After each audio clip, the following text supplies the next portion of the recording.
السلام عليكم ورحمة الله وبركاته. بسم الله الحمد لله اللهم صل على محمد وعلى آل محمد كما صليت على إبراهيم وعلى آل إبراهيم إنك حميد مجيد. اللهم بارك على محمد وعلى آل محمد كما باركت على إبراهيم وعلى آل إبراهيم إنك حميد مجيد. أما بعد فإن خير الكلام كلام الله وخير السنن سنن محمد صلى الله عليه وسلم وشر الأمور محدثاتها وكل محدثة بدعة وكل بدعة ضلالة وكل ضلالة في النار.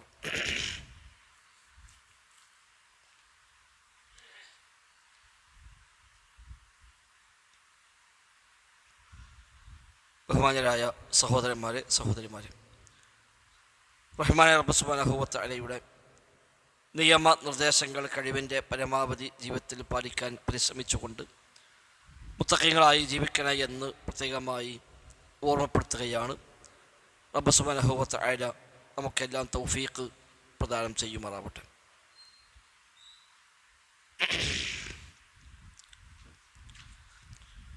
ഷെയ്ഖ് സ്വാലിഹുൽ ഫൗസാൻ ഹഫിളഹുല്ലയുടെ അൽ ഇർഷാദ് ഇലാ സ്വഹീഹിൽ ഇഅ്തിഖാദ് എന്ന കിതാബ് അടിസ്ഥാനമാക്കിയുള്ള അഖീദ പഠന പരമ്പരയിലെ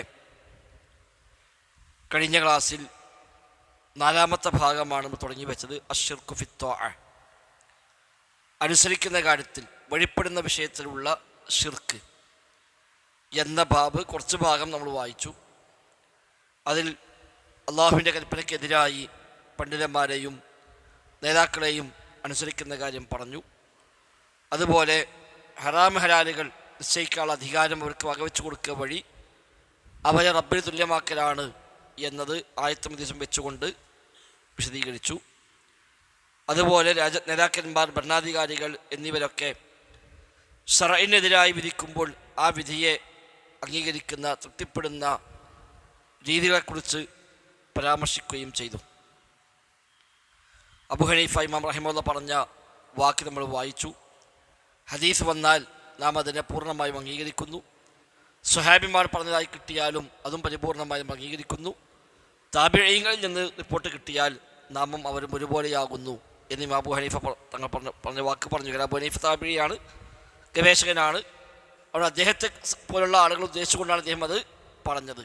അത് ദുരുപയോഗം ചെയ്തുകൊണ്ട് പിന്നീട് വന്ന ചില വിവരദോഷികളായ ആളുകൾ ഇതിനെ അസ്ഥാനത്ത് ഉപയോഗിച്ചുകൊണ്ട് നമ്മളും അവരും ഒരുപോലെയാകുന്നു എന്ന് അബൂ ഹനീഫ പറഞ്ഞിട്ടുണ്ട് എന്നും പറഞ്ഞുകൊണ്ട് സ്വന്തത്തെ അവരോട് തുല്യപ്പെടുത്തുന്ന ആളുകൾ വന്നിട്ടുണ്ട് എന്നും, എന്നാൽ അതല്ല അബൂ ഹനീഫ ഉദ്ദേശിച്ചത് എന്നും, അബൂ ഹനീഫ ഇമാമിനെ പോലുള്ള ആളുകൾക്ക് അത് അവരുടെ വാക്ക് അദ്ദേഹത്തിൻ്റെ വാക്കും ഒരുപോലെയാണ് എന്നാണ് പറഞ്ഞത് എന്നുമുള്ളതും വിശദീകരിക്കുകയുണ്ടായി.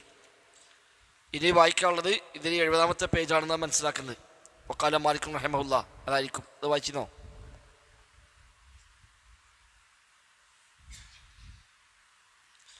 വഖാല മാലിക് റഹിമഹുല്ലാഹ്, ഇമാം മാലിക് റഹിമഹുല്ലാഹ് പറയുന്നു, മദീനയിലെ ഇമാം എന്നറിയപ്പെട്ടവരാണ് ഇമാം മാലിക്. ഇമാമു ദാരിൽ ഹിജ്റ, ഹിജ്റ ഭവനത്തിൻ്റെ ഇമാം എന്ന പേരിൽ ലോകപ്രസിദ്ധമായ പണ്ഡിതനാണ് ഇമാം മാലിക് റഹിമഹുല്ലാഹ്.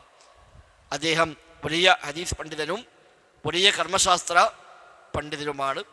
ഒരു കാലത്ത് മദീന കേന്ദ്രീകരിച്ചുകൊണ്ട് ലോകത്തേക്ക് മൊത്തമുള്ള ഇസ്ലാമിക വിജ്ഞാനീയങ്ങളുടെ നേതൃത്വം അദ്ദേഹത്തിനാണ് അവസാനം ചെന്നെത്തുന്ന സാഹചര്യം വരെ ഉണ്ടായിട്ടുണ്ട്. ഇമാമു ദാരിൽ ഹിജ്റ, ഹിജ്റ ഭവനത്തിലെ ഇമാം എന്നാണ് അദ്ദേഹത്തിൻ്റെ സ്ഥാനപ്പേര്. ഇമാം ഷാഫിയുടെ ഉസ്താദ് കൂടിയാണ് ഇമാം മാലിക് റഹിമഹുല്ലാഹ്. ഇമാം ഷാഫി റഹിമഹുല്ലാഹ് 13-ാമത്തെ വയസ്സിലാണ് ഇമാം മാലിക്കിനെ പോയി കാണുന്നതും 8 മാസം അവിടെ താമസിക്കുകയും ഇമാം മാലിക്കിൽ നിന്ന് ദീനു പഠിച്ച് പിന്നീട് അവിടുന്ന് അദ്ദേഹം കൂഫയിലേക്ക് യാത്ര പോവുകയും കൂഫയിൽ ഹസനുൽ ഷൈബാനിയെ ചെന്ന് കണ്ട് അദ്ദേഹത്തിൽ നിന്ന് പിന്നീട് മതം പഠിക്കുകയുമാണ് ഇമാം ഷാഫി റഹിമഹുല്ലാഹ് ചെയ്തിട്ടുള്ളത്. ഇമാം മാലിക്കിനെ കാണാൻ പോകും മുമ്പ് ഇമാം ഷാഫി റഹിമഹുല്ലാഹ് ഖുർആൻ ഹിഫ്ളാക്കിയിട്ടുണ്ട്. ഇമാം മാലിക് തന്നെ ക്രോഡീകരിച്ച അൽ മുവത്ത എന്ന് പറയുന്ന 1-ാമത്തെ ഹദീസ് ഗ്രന്ഥം, ആ കിതാബ് കാണാപ്പാഠം പഠിച്ചിട്ടാണ് ഇമാം ഷാഫി മാലിക്കിനെ കാണാൻ വേണ്ടി പോകുന്നത്. അന്ന് 13 വയസ്സ് പ്രായമാണ് ഇമാം ഷാഫിക്ക്. അപ്പോൾ ആ സമയത്ത് ഇമാം മാലിക്കിനെ കാണാൻ വേണ്ടി ചെല്ലുമ്പോൾ തന്നെ ഇമാം മാലിക് ക്രോഡീകരിച്ച ഹദീസ് കിതാബാണ് അൽ മുവത്ത. ആദ്യമായി ക്രോഡീകരിക്കപ്പെട്ട ഹദീസ് ഗ്രന്ഥം മുവത്തയാണ്.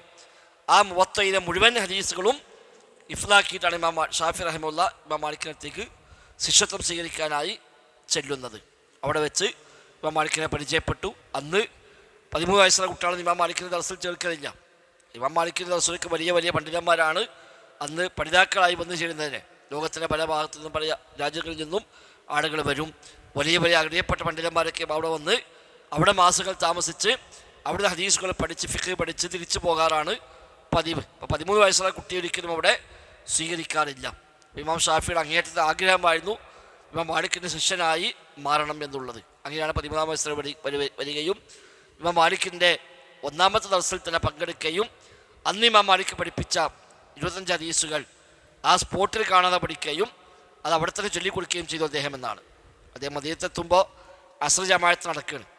അപ്പോൾ നേരെ വന്ന് ജമാഅത്തിലാണ് കൂടി തൻ്റെ ഡ്രസ്സൊക്കെ പാടെ ഒരു പെട്ടിലാക്കി ഇങ്ങനെ കയറുകൊണ്ട് കെട്ടിയിട്ട് ഒരു യാത്രാസംഘത്തിൻ്റെ കൂടെ പോയതാണ്. അങ്ങോട്ട് പോകുന്ന യാത്രാസംഘത്തിൻ്റെ കൂടെ അവരെ കഴുതപ്പുറത്ത് ഓല ഒപ്പം കൂടിയിട്ട് അങ്ങാണ്ട് അദ്ദേഹം യാത്ര ചെയ്തതാണ്. അവിടെ വന്ന് കെട്ടും മാറാപ്പൊന്നും വായിക്കാനും പേനയും പുസ്തകം എടുക്കാനൊന്നും സമയം കിട്ടിയില്ല. വന്നപ്പോൾ അവിടെ ജമാഅത്ത് നേരെ ജമാഅത്ത് കൂടി. നിസ്കാരം കഴിഞ്ഞപ്പോഴാണ് ഇമാം മാലിക്കിൻ്റെ ദർസോടെ നടക്കുന്ന ഹദീസ് പഠിപ്പിക്കുന്ന ദർസ്. ഇമാം മാലിക്കിന് 3 ഐറ്റം ദർസ് ഉണ്ടാവും. ഒന്ന് ഹദീസ് പഠിപ്പിക്കുന്ന ദർസുണ്ട്, മറ്റൊരു ഫിഖ്ഹി മസലകൾ പഠിപ്പിക്കുന്ന മറ്റൊരു ദർസുണ്ടാവും. അതേപോലെ പൊതുവായി ആളുകൾക്ക് ഫത്വ ചോദിക്കാനുള്ള ഒരു അവസരവും ഇമാം മാലിക് വേറെ ഒരുക്കാറുണ്ട്. ഓരോന്നും പ്രത്യേകം മജീസ് അദ്ദേഹം സംഘടിപ്പിക്കാറുള്ളത്. അപ്പോൾ ഹദീസ് പഠിപ്പിക്കുന്ന ദർസാണ് അസ്റിന് ശേഷമുള്ളത്. അപ്പോൾ അവിടെ ഏറ്റവും ബാക്കിൽ അവിടെ വന്ന് കൂടി ധാരാളം ആളുകൾ പങ്കെടുക്കുന്ന ദർസാണ്. ഏറ്റവും പിറകിലവിടെ ഇമാം ഷാഫി റഹ്മത്തുള്ളാഹി കൂടി. ഇമാം മാലിക് ഹദീസ് പഠിപ്പിക്കുമ്പോൾ പ്രത്യേകത, അദ്ദേഹം പറയും എന്നോട് ഇന്നയാൾ പറഞ്ഞു, അദ്ദേഹത്തോട് ഇന്നയാൾ പറഞ്ഞു, അദ്ദേഹം ഈ നബിയിൽ നിന്ന് കേട്ടു എന്ന് പറഞ്ഞുകൊണ്ട് അദ്ദേഹം ഓരോ ഹദീസും പഠിപ്പിക്കാറുള്ളത്. ഹദീസ് സ്ഥലത്തൊക്കെ ഇമാം മാലിക് അങ്ങനെ പറയാം, എന്നോട് പറഞ്ഞത് ഇന്നയാൾ, അദ്ദേഹത്തോട് പറഞ്ഞ ഇന്നയാൾ, അദ്ദേഹത്തോട് പറഞ്ഞ ഇന്നയാൾ, അദ്ദേഹം ഈ ഖബറിൽ കിടക്കുന്ന നബിയിൽ നിന്ന് കേട്ടിരിക്കുന്നു എന്ന് പറഞ്ഞ് നബിയുടെ ഖബർ ചൂണ്ടിക്കാണിച്ചുകൊണ്ട് ഓരോ ഹദീസും അദ്ദേഹം പഠിപ്പിക്കാം. നബിയുടെ ഖബറിനെ തൊട്ടിപ്പുറത്ത് ഇന്ന് റൗള നിൽക്കുന്ന ആ ഭാഗത്ത് നബിതങ്ങളുടെ മിമ്പറുണ്ടായിരുന്ന ആ ഭാഗത്ത് ഇമാം മാലിക്കിൻ്റെ പിന്നെ കസേര പഠിപ്പിക്കാനുള്ള കുറിച്ച് അദ്ദേഹം അവിടെയാണ് ഉണ്ടായിരുന്നത്. അപ്പോൾ അവിടെ ഇരുന്നു കൊണ്ട് വലതു ഭാഗത്ത് നബിയുടെ ഖബറുണ്ടാകും, മുന്നിൽ സദസ്സും ഉണ്ടാകും. ആ നിലയ്ക്ക് ഇമാം മാലിക് റഹ്മത്തുള്ളാഹി ഹദീസ് പഠിപ്പിക്കുക. അപ്പോൾ ഏത് ഹദീസ് പറയുമ്പോഴും അദ്ദേഹം അത് പറയും, എന്നോട് ഇന്നയാൾ പറഞ്ഞു, അദ്ദേഹത്തോട് ഇന്നയാൾ പറഞ്ഞു, അദ്ദേഹത്തോട് ഇന്നയാൾ പറഞ്ഞു, അദ്ദേഹം ഈ ഖബറിൽ കിടക്കുന്ന നബിയിൽ നിന്ന് കേട്ടിരിക്കുന്നു എന്ന് പറഞ്ഞുകൊണ്ടാണ് അദ്ദേഹം ഹദീസ്. ഒന്നുകിൽ അദ്ദേഹത്തിന് നബിക്കും ഇടയിൽ 2 ആളുണ്ടാവും, അല്ലെങ്കിൽ 3 ആളുണ്ടാവും.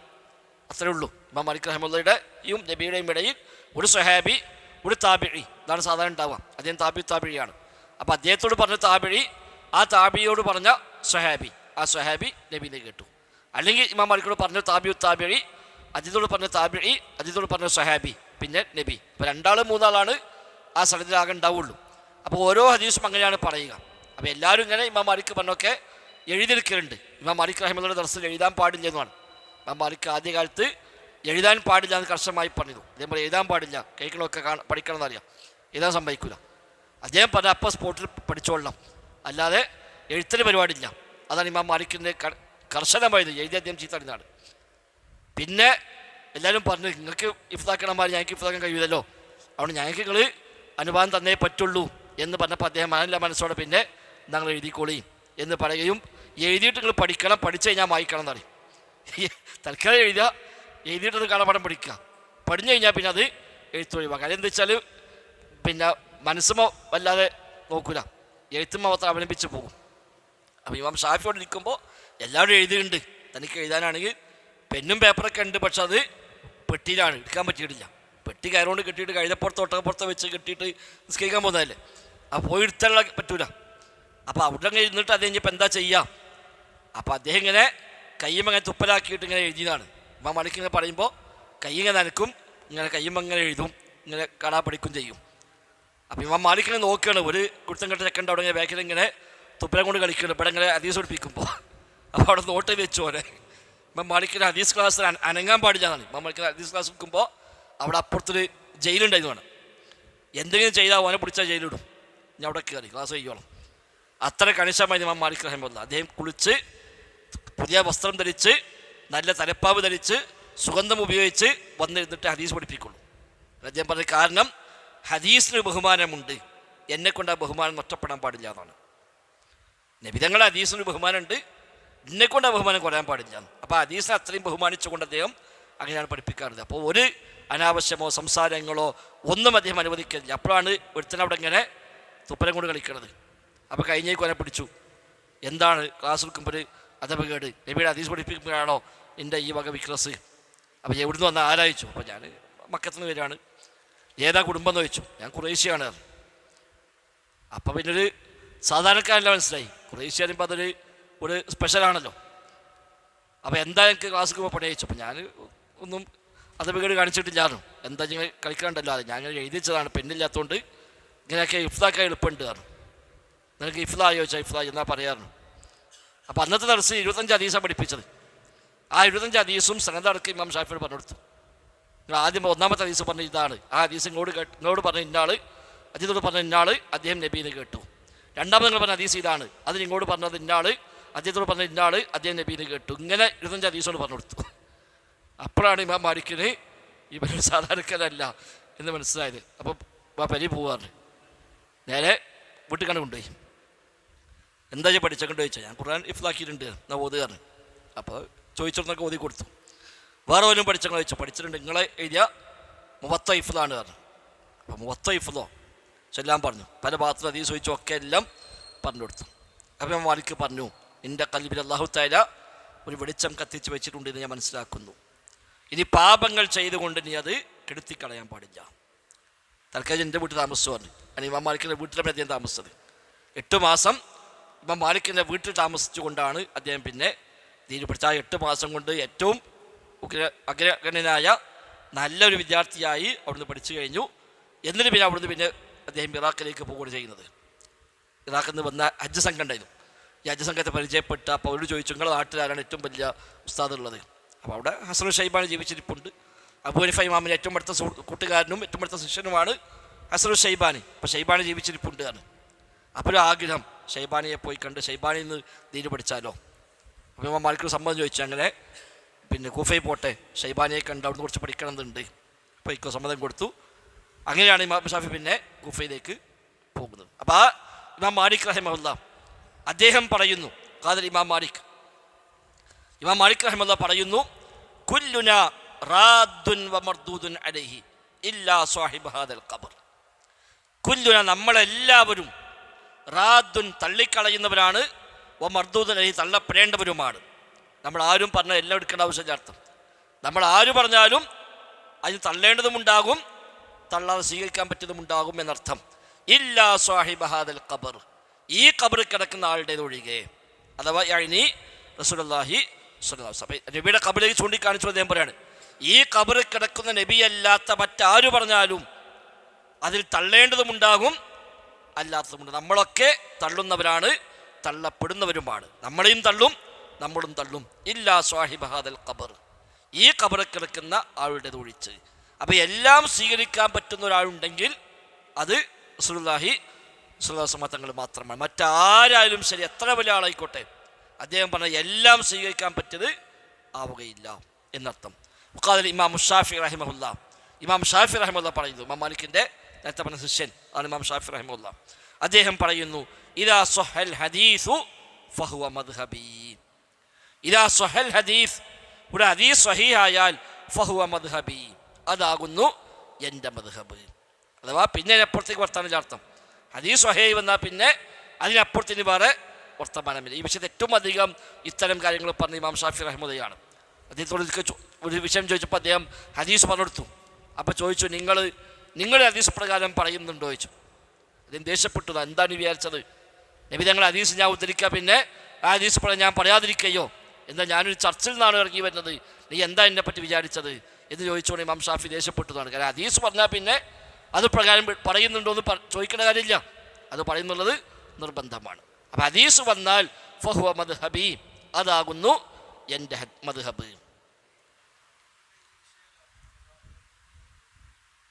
അത് ഇതല്ല, അത് വിദേഹത്തുമായി ബന്ധപ്പെട്ടത്.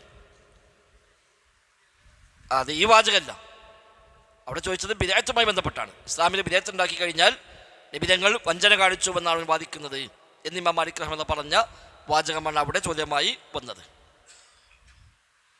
വഖാല, അദ്ദേഹം തന്നെ പറഞ്ഞു, അഥവാ ഇമാം ഷാഫി റഹ്മത്തുള്ളാഹി പറഞ്ഞു, ഇദാ ഖാലഫ ഖൗലി ഖൗല റസൂലുള്ളാഹ്, ഇദാ ഖാലഫ ഖൗലി, എൻ്റെ ഖൗല് എതിരായാൽ, എന്തിന്? ഖൗല റസൂലുള്ളാഹി സ്വല്ലല്ലാഹു അലൈഹി വസല്ലം നബിതങ്ങളുടെ ഖൗലിന് എൻ്റെ ഖൗൽ എതിരായി വന്നാൽ ഫളരിബു ബിഖൗലി അർളൽ ഹാഇതി, എൻ്റെ വാക്ക് നിങ്ങൾ ആ മതിലിൻ്റെ ഭാഗത്തേക്ക് നിങ്ങൾ വലിച്ചെറിയുക. നബിതങ്ങളുടെ ഒരു ഹദീസ് കിട്ടി, എൻ്റെ വാക്ക് വന്ന ആ ഹദീസിന് എതിരാണ് എങ്കിൽ വേറെ ഒന്നും അറിയിക്കാണ്, ഞാൻ പറഞ്ഞതാണ് വലിച്ചെറിഞ്ഞാൽ നിങ്ങൾ ആ ഹദീസ് സ്വീകരിച്ചോളൂ എന്ന് പഠിപ്പിച്ച ആളാണ് ഇമാം ഷാഫി റഹിമഹുല്ല. അത് ഇവിടെ നമ്മുടെ നാട്ടിൽ ഉസ്താദന്മാർ തിരിച്ചാണ് പറയാം. അതായത് ഇതിനൊരു വിശദീകരണം വെച്ചാൽ എൻ്റെ വാക്ക് അത്രയും ഉറപ്പാണ്, നബി പറഞ്ഞ എതിരാവൂല എന്നാണ് പറഞ്ഞത്. നബി പറഞ്ഞതിന് എൻ്റെ വാക്ക് എതിരാവൂല എന്ന ഉറപ്പാണ് അദ്ദേഹം ഈ പറഞ്ഞത് എന്നാണ് അവർ പറയാറുള്ളത്. എന്നിട്ട് ഇന്ന് എതിര് കണ്ടാലോ ഇമാം ഷാഫി പറഞ്ഞ് എടുക്കുകയും ചെയ്യും, ഹദീസ് സൽക്കാരം മാറ്റുകയും ചെയ്യും. അതിപ്പോൾ ഇമാം ഷാഫി കിട്ടാത്ത ഹദീസ് ഉണ്ടാവില്ല എന്ന് പറഞ്ഞിട്ട് കിട്ടിയ ഹദീസ് ഒഴിവാക്കുകയും ചെയ്യാം. നമുക്ക് ഹദീസ് കിട്ടിയാൽ അത് മദ്ഹബിനെതിരാണെങ്കിൽ അതിപ്പോൾ അതിനേക്കാളും വലിയ വലിയ ആളുകളല്ലേ ഓലൊക്കെ, ഓൽക്ക് ഇത് കിട്ടിയിട്ടുണ്ടാവില്ലേ, എന്നിട്ട് പോലും ഇത് പറഞ്ഞേക്കണമെങ്കിൽ അപ്പോൾ ഓൽക്ക് ഇതെന്ത് ന്യായം ഉണ്ടാകും എന്ന് പറഞ്ഞിട്ട് ഹദീസ് സൽക്കാരം ഒഴിവാക്കി മദ്ഹബിൻ്റെ വാക്ക് സ്വീകരിക്കുകയാണ് ഇന്ന് നാട്ടിൽ നടക്കുക. അപ്പോൾ അത് ശരിയല്ല എന്നർത്ഥം. വഖാൽ ഇമാം അഹ്മദ് റഹിമഹുല്ല, ഇമാം അഹ്മദ് പറഞ്ഞു, ഇമാം ഷാഫിൻ്റെ ശിഷ്യനാണ് ഇമാം അഹ്മദ്, ഉസ്താദും കൂടിയാണ്. രണ്ടാൾ അങ്ങോട്ടും ഇങ്ങോട്ടും ചോദിക്കും പഠിക്കുകയും ചെയ്തുകൊണ്ട് കഴിഞ്ഞു പോകുന്നവരാണ്. ഇമാം അഹ്മദ് ഇമാം ഷാഫിയോട് പറയുമായിരുന്നു, പിന്നെ നിങ്ങൾ അല്ലെ എന്നേക്കാൾ ഇൽമുള്ളവരാണ്, നിങ്ങൾക്ക് എവിടുന്ന് ഹദീസ് കിട്ടിയാലും അത് നിങ്ങൾ എന്നെ അറിയിക്കണം എന്ന് പറയുമായിരുന്നു എന്നാണ്. അദ്ദേഹം പറഞ്ഞു, അജിബ്തു ലിഖൗമിൻ, ചില ആളുകളെ കാര്യത്തിൽ എനിക്ക് വല്ലാത്ത അത്ഭുതമാണ്. അറഫു അൽ ഇസ്നാദ വസിഹതഹു, അവർക്ക് സനദ് അറിയാം, ആ സനദ് സ്വഹീഹാണ് എന്നും അറിയാം. ഒരു ഹദീസ് കിട്ടി, ഹദീസ് സനദ് അവർക്കറിയാം, ആ ഹദീസ് സ്വഹീഹാണ് എന്നും അറിയാം. അഥവാ നബി തങ്ങൾ പറഞ്ഞു വന്ന് ഉറപ്പുള്ള ഹദീസാണ്. എന്നിട്ട് പോലും യദ്ഹബൂന ഇലാ റഈ സുഫിയാൻ, എന്നിട്ടും അവർ പിന്നെ സുഫിയാൻ സൗരിയുടെ അഭിപ്രായത്തിലേക്കാണ് അവർ പോകുന്നത്. ഹദീസ് സ്വഹീഹായി കയ്യിൽ കിട്ടിയിട്ടും അതെടുക്കാതെ സുഫിയാൻ സൗരി എന്ത് പറഞ്ഞു എന്നാണ് ആളുകൾ നോക്കുന്നത്. അവരുടെ കാര്യം അത്ഭുതം തന്നെയാകുന്നു എന്ന് ഇമാം അഹ്മദ് പറഞ്ഞു. സുഫിയാൻ സൗരി വലിയ അഗ്രഗണ്യനായ ഇമാം അഹ്മദിൻ്റെ കാലത്ത് ജീവിച്ച ഇമാം ഷാഫിയെ പോലെ ഇമാം അഹ്മദിനെ പോലൊക്കെ അതേ നിലവാരമുള്ള രണ്ട് സുഫിയാന്മാർ ലോകത്തുണ്ട്. ഒന്ന് സുഫിയാൻ സൗരി, മറ്റൊന്ന് സുഫിയാൻ ഇബ്നു ഉയൈന. രണ്ടുപേരും ഒരേപോലെ അറിയപ്പെട്ട മഹാപണ്ഡിതന്മാരാണ്. സുഫിയാനാനി എന്ന് പറയും, രണ്ട് സുഫിയാന്മാർ എന്നറിയപ്പെടുക. സുഫിയാൻ സൗരിയും സുഫിയാൻ ഇബ്നു ഉയൈനയും രണ്ടുപേരും ഒരേ കാലക്കാരാണ്. ഒരേപോലെ ഹദീസിലും ഫിഖിലും എല്ലാം അഗ്രഗണ്യരാണ്. ഇമാം ഷാഫിയ, ഇമാം അഹ്മദ്, ഇമാം മാലിക്കിനൊക്കെ പോലെ അതേ നിലവാരത്തിൽ കാണപ്പെടുന്ന പണ്ഡിതന്മാരാണ് രണ്ടുപേരും.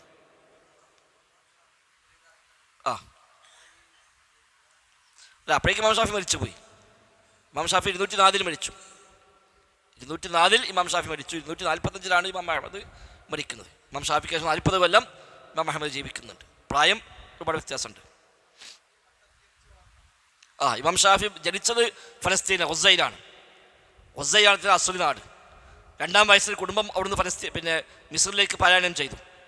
അങ്ങനെ അവരുടെ കുടുംബസമേതം പിന്നെ മിസ്ർ നാടായി സ്വീകരിച്ചു. ഈജിപ്തിലാണ് പിന്നെ അവർ താമസമാക്കിയത്. പിന്നെ ഫലസ്തീൻ ഒഴിവാക്കി. ഫലസ്തീൻ നാടിനെ ഒഴിവാക്കിയിട്ട് അന്ന് അഭയാർത്ഥികളായി അവർ ഈജിപ്തിലേക്ക് പോയതാണ് ഫലസ്തീൻ്റെ പ്രശ്നങ്ങൾ കാരണം. പിന്നെ അവിടുന്ന് മക്കയിലേക്ക് അവർ പോയി. അപ്പോൾ ഉമ്മയും അമ്മാവന്മാരൊക്കെ അവിടെ മക്കയിലേക്ക് പോയപ്പോൾ കൂട്ടത്തിൽ അദ്ദേഹം ചെറിയ കുട്ടിയാകുമ്പോൾ തന്നെ മക്കയിൽ പോയി. പിന്നെ മക്കയിലാണ് ഇമാം ഷാഫി ജനിച്ചതും വളർന്നതൊക്കെ ഇമാം ഷാഫി മക്കയിലാണ്. അവിടുന്ന് പഠിച്ചതൊക്കെ.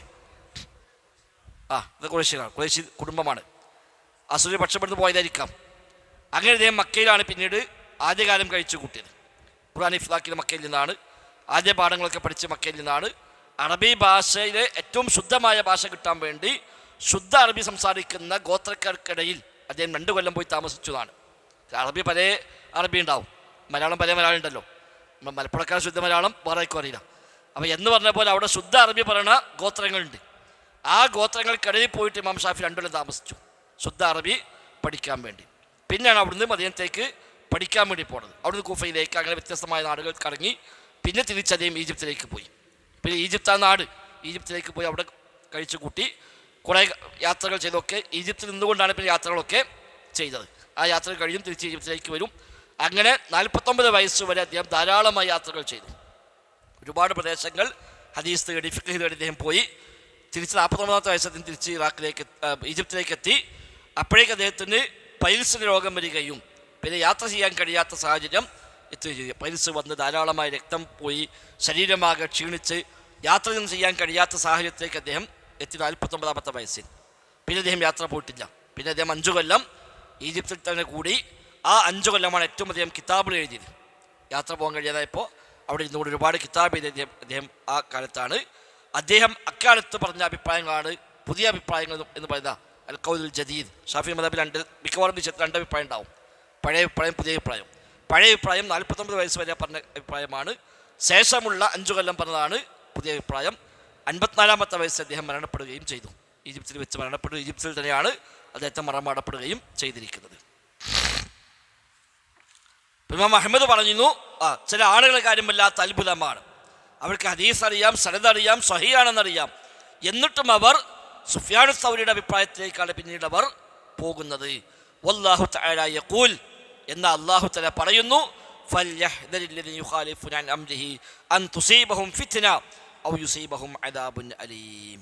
നബി തങ്ങളുടെ കൽപ്പനയ്ക്ക് എതിരായി പ്രവർത്തിക്കുന്നവർ ഫിത്ന ബാധിക്കുമെന്ന് പേടിക്കട്ടെ, അല്ലെങ്കിൽ വേദനാജനകമായ ശിക്ഷ അവരെ ബാധിക്കുമെന്ന് അവർ പേടിക്കട്ടെ എന്ന് അല്ലാഹ് പറയുന്നു. എന്നിരിക്കെ നബിയുടെ വാക്കൊഴിവാക്കി അവിടെ സുഫ്യാൻ എന്തു പറഞ്ഞുവെന്ന് നോക്കുകയാണ് ഇപ്പോൾ ചെയ്യുന്നത്. വല്ലാത്ത അത്ഭുതം തന്നെ എന്ന് ഇമാം അഹ്മദ് പറയുന്നു. ഇവിടെ ഫിത്ന എന്ന് പറഞ്ഞാൽ അൽ കുഫ്റു വശിർക്ക് എന്ന അർത്ഥം. ഈ ആയത്ത് പറഞ്ഞ ഫിത്ന പലർത്ഥം ഉപയോഗിക്കും. ഇവിടുത്തെ ഫിത്ന അർത്ഥം കുഫർ അല്ലെങ്കിൽ ഷിർക്ക്. അപ്പം നബിയുടെ ഒരു ഖൗലൊരാൾ ഒഴിവാക്കിയാൽ തന്നെ അയാൾ കുഫറിലും ഷിർക്കിലൊക്കെ ചെന്നെത്താൻ സാധ്യതയുണ്ടെന്നാണ്. നബി തങ്ങൾ പറഞ്ഞത് ഉറപ്പായിട്ടും അതിപ്പോൾ നമുക്ക് നോക്കാൻ പറ്റില്ല, അത് ശരിയല്ല എന്ന് പറഞ്ഞ് അതൊരാൾ ഒഴിവാക്കുന്നുവെങ്കിൽ അത് അതിൽ മാത്രം നിൽക്കില്ല എന്നാണ്. ഒരു ഹദീസ് ഒഴിവാക്കിയാൽ സ്വാഭാവികം കുറച്ച് കഴിയുമ്പോൾ 2ാമത്തെ ഹദീസ് ഒഴിവാക്കേണ്ടി വരും, പിന്നെ 3ാമത്തെ ഒഴിവാക്കേണ്ടി വരും. അങ്ങനെ പോയി പിന്നെ അവസാനം ഹദീസ് തന്നെ ശരിയല്ല നേരത്തേക്ക് അവൻ എത്തും. അവസാനം ഇസ്ലാം ശരിയല്ല എന്ന് പറഞ്ഞ് കുഫറിലേക്ക് അവൻ ചെന്നെത്തും എന്നാണ് ഈ ആയത്തിൻ്റെ തഫ്സീർ. അത് നമ്മൾ ശരിക്കും കാണുന്നതുമാണ്. ഹദീസ് രംഗത്ത് ആരൊക്കെ പുച്ഛിച്ചുകൊണ്ടിരുന്ന രംഗത്തുണ്ടോ ഓരൊക്കെ തുടക്കം എങ്ങനെയായിരുന്നു. തുടക്കത്തിൽ ഒരു ഹദീസ് വേണ്ടാനിട്ടില്ല. അതിപ്പോൾ ചേകഞ്ഞൂർ അടക്കമുള്ള ആളുകൾ ചേകഞ്ഞൂർ വരെ ആദ്യം ഹദീസ് വേണ്ടാനിട്ടില്ല. ആദ്യം പറഞ്ഞത് മുതവാത്തിർ ഹദീസ് മാത്രമേ വിശ്വാസത്തെ പറ്റുള്ളൂ പറഞ്ഞത്. പിന്നെ അങ്ങനെ പോന്ന് അവസാനം പിന്നെ ഹദീസ് തന്നെ വേണ്ട, അതിന് ഖുർആൻ ആയത്ത് തോന്നാൻ തുടങ്ങി. ഫബിഹി ഹദീസൻ ബഅദഹു യുഅ്മിനൂൻ, ഏത് ഹദീസിലാണ് അവർ വിശ്വസിക്കുന്നത്? നല്ല ഖുർആൻ ചോദിക്കുന്നുണ്ട്, പിന്നെ എന്താ ഹദീസാന്ന് പറഞ്ഞിട്ട് ഹദീസിനെ തള്ളുകയും അവസാനം സർവ്വമത സത്യവാദം വരെ പറയുകയും ചെയ്യുന്നിടത്തേക്ക് അവസാനം അയാൾ എത്തി. അപ്പം അങ്ങനെ ഹദീസിൽ ഇന്ന് പുച്ഛിക്കുന്ന ആരൊക്കെയുണ്ടോ, CH മുസ്തഫ അടക്കമുള്ള ഇപ്പോൾ രംഗത്തുള്ള ആളുകൾ, ഓലാൻ തുടക്കത്തിൽ പറഞ്ഞതല്ല.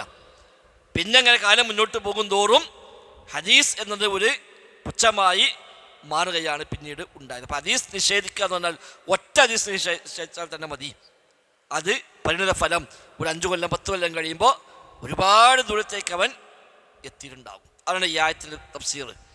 നബിതങ്ങളുടെ കൽപ്പനയ്ക്ക് എതിരെ പ്രവർത്തിച്ചാൽ അവൻ ഫിത്നയെ പേടിച്ചോട്ടെ എന്ന് പറഞ്ഞാൽ ഷിർക്കിനെയും കുഫറിനെയും അവൻ പേടിക്കട്ടെ. അത് ഹദീസ് തള്ളൽ മാത്രമല്ല, ഒരു കൽപ്പനയ്ക്കെതിരെ ചെയ്താലും ഒരു കാര്യം നബി ചെയ്യാൻ കൽപ്പിച്ചു, അപ്പം നബി അതൊക്കെ പറഞ്ഞേക്കണം, നമുക്കിപ്പോൾ നോക്കാൻ പറ്റില്ല എന്ന ആ മനസ്സ് പോലും അവനെ ഇന്നല്ലെങ്കിൽ നാളെ കുഫറിൽ കൊണ്ടെത്തിക്കുമെന്നാണ്. അതുകൊണ്ട് ഇമാം മാലിക്കിനോട് ചോദിച്ചത് മറ്റേ ഇഹ്റാം കിട്ടുന്ന വിഷയം സാധാരണ പറഞ്ഞാണല്ലോ. മദീന പള്ളിയിൽ നിന്ന് ഉംറയ്ക്ക് പോകുമ്പോൾ ഞാൻ എവിടുന്നാണ് ഇഹ്റാം ചെയ്യേണ്ടത് എന്ന് ചോദിച്ചപ്പോൾ ഇമാം മാലിക് പറഞ്ഞു, മീഖാത്തിൽ ഇഹ്റാം ചെയ്തോ. അപ്പം ഇദ്ദേഹം പറഞ്ഞു, ഞാൻ പള്ളിക്ക് നിന്ന് ഇഹ്റാം ചെയ്ത് പോട്ടെ. മദീന പള്ളിക്ക് നിന്ന് 8 കിലോമീറ്റർ പോയാൽ മീഖാത്തെത്തി അബിയാറു അലി. അപ്പോൾ അവിടുന്ന് ഇഹ്റാം ചെയ്യാൻ നിർദ്ദേശിച്ചപ്പോൾ ഇദ്ദേഹം പറഞ്ഞു, ഞാൻ ഇവിടുന്ന് ഇഹ്റാം ചെയ്ത് പോവുകയാണ്, കാരണം ഒരു നല്ല കാര്യം കുറച്ച് അധികം ചെയ്യാമല്ലോ എന്ന്. അപ്പം ഇമാം മാലിക് പറഞ്ഞു, എനിക്ക് ഞാൻ ഫിത്ന പേടിക്കുന്നു, അഖാഫു അലൈക്കൽ ഫിത്ന, എനിക്ക് ഞാൻ ഫിത്നയെ പേടിക്കുന്നു പറഞ്ഞു. അപ്പം ചോദിച്ചു, എന്താ ഫിത്ന?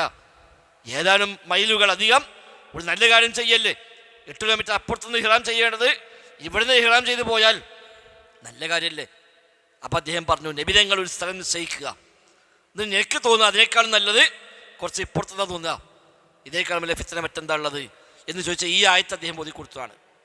നബിയുടെ കൽപ്പനയ്ക്ക് എതിരെ പ്രവർത്തിച്ചാൽ അവർ ഫിത്നയെ പേടിച്ചോട്ടെ എന്ന ഈ ആയത്ത് ഇമാം മാലിക് റഹിമഹുല്ലാ ഓതി കൊടുക്കുന്നു. വയഖുൽ അബ്ദുല്ലാഹി ഇബ്നു അബ്ബാസ് റളിയല്ലാഹു അൻഹുമാ, ഇബ്നു അബ്ബാസ് റളിയല്ലാഹു അൻഹുമാ പറയുന്നു, Abdullahi Ibn Abbas Ibn Abbas ഒരുപാട് തവണ വിശദീകരിച്ചതാണ്. അദ്ദേഹം പറയുന്നു, യൂഷികു അൻ തുനസ്സല അലൈക്കും ഹിജാറത്തും മിനസ് സമാ, നിങ്ങൾക്ക് ആകാശലോകത്തിൽ നിന്ന് ചരൽ മഴ പെയ്യാൻ ആയിരിക്കുന്നു. കാരണം അഖൂലു ഖാല റസൂലുള്ളാഹ്, ഞാൻ പറയുന്നു ഖാല റസൂലുള്ളാഹ് എന്ന്, വതഖൂലുന ഖാല അബൂബക്കർ വ ഉമർ, അപ്പം നിങ്ങൾ പറയുന്നു അബൂബക്കർ പറഞ്ഞു ഉമർ പറഞ്ഞു എന്ന്.